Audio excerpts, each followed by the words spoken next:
इस पेज में हमें सममित रेखाएं खींचनी है। वो कैसे खींचेंगे देखिए, मैं यहाँ पे एक छेद करूंगी,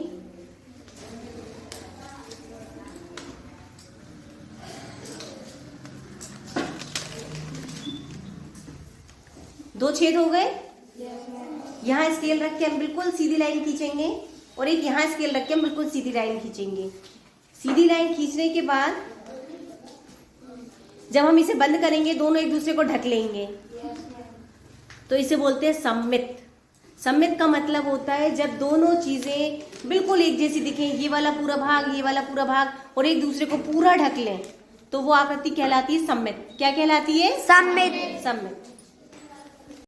एक ये हमारे पास सादा कागज है, इसके हमने दो भाग किए, एक ये और एक ये।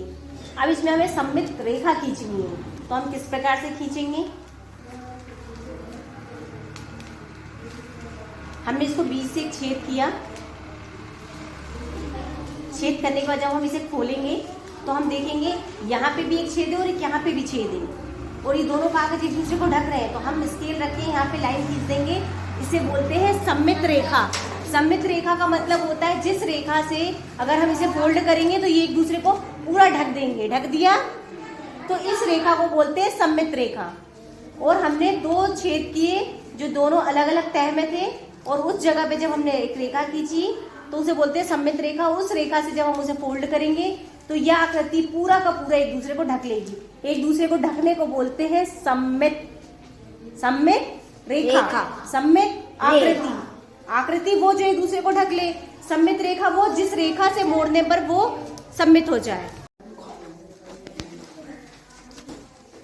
घूर्णन हो रहा है, ये घूम रहा है, लेकिन ऐसे घूमा तो हम यहाँ से लाइन खींचेंगे तो ये सममित हो जाएगा यहाँ बीच से। जब ऐसे घूमा हमने यहाँ से सममित किया तो ये सममित हो जाएगा। घूर्णन हो रहा है और हम इसको सममित कर सकते हैं, मतलब हर अगर ऐसा है तो भी हम इसको ऐसे कर सकते हैं, एक दूसरे को ढक लेगा। ऐसा है तो भी एक दूसरे को ढक लेगा। ऐसा है तो भी, ऐसा तिरछा है तो भी, मतलब किसी भी कोण से, किसी भी एंगल से अगर वो घूर्णन कर रहा है तो भी वो एक दूसरे को ढक सकता है। तो इसे बोलते हैं घूर्णन सममिति। क्या बोलते हैं? घूर्णन सममिति। अब हम इस आकृति में देखते हैं, हमें ये आकृति दी है A B C D E और एफ, और हमें इनमें बताना है कि एक से ज्यादा घूर्णन सममिति है। इस आकृति को हमने एक बार घुमाया, एक बार घुमाने पर चाहे ऐसा हो चाहे ऐसा हो, यहाँ से मोड़ेंगे तो ढक लेगा एक दूसरे को, यहाँ से मोड़ेंगे तो एक दूसरे को ढक लेगा। ढक लेगा? yes, तो इसमें घूर्णन सममिति है। हमें बताना है एक से ज्यादा किसमें है। त्रिभुज है, इसकी तीनों भुजाएं बराबर है। इसको ऐसा है, अगर ऐसा कर लेंगे तो भी ऐसे सममित हो सकता है, ऐसी लाइन खींच लेंगे। अगर वो ऐसा हो गया तो भी यहाँ से लाइन खींच लेंगे, एक दूसरे को ढक लेगा। तो इसमें भी घूर्णन सममिति है। मतलब एक से ज्यादा घुमाने पे भी वो एक दूसरे को ढक ले।